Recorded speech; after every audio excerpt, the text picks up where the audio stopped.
تعلق ہے ان فرشتوں کا۔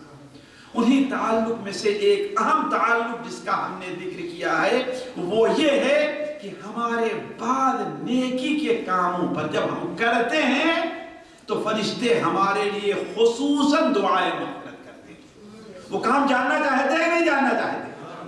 جاننا چاہتے ہیں؟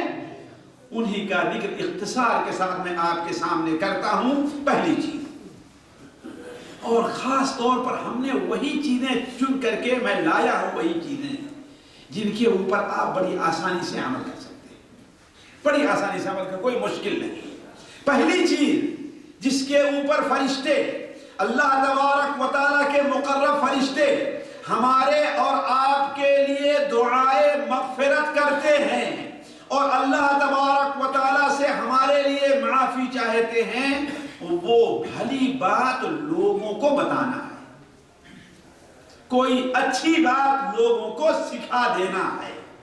آپ نے قرآن پڑھا ہے، اللہ تعالیٰ نے آپ کو الحمدللہ یہ توفیق دی ہے، آپ کے پڑوس میں ایک بھائی رہتا ہے، آپ اسے کہو بھائی کیوں بیکار جاتے ہو، روز آنا میرے ساتھ، آپ 5 منٹ بیٹھ جاؤ، میں آپ کو قرآن پڑھنا سکھا دوں۔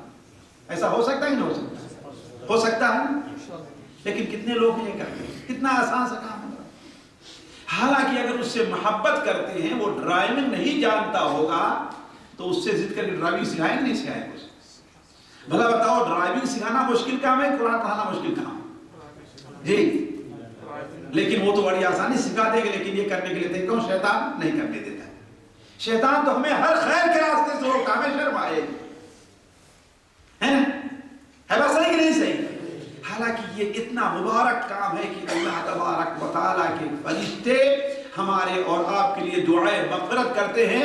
سنن ابن ماجہ اور سنن ترمذی میں حضرت ابو امامہ کی روایت ہے کہ ان اللہ و ملائکتہ، اللہ تبارک و تعالیٰ اور اس کے فرشتے، حتی النملۃ فی جحرہا، حتیٰ کی چیونٹی اپنے سوراخ میں، حتیٰ کی سمندر کے اندر رہنے والی مچھلیاں بھی، یصلون علی معلم الناس الخیر، جو لوگوں کو خیر کی تعلیم دیتے ہیں ان کے لیے یہ سارے کے سارے اللہ اپنی رحمت نازل کرتا ہے، اور باقی یہ ساری مخلوق اس کے لیے دعائیں رحمت کرتے ہیں، دعائیں استغفار کرتے ہیں۔ کتنا آسان سا کام ہے۔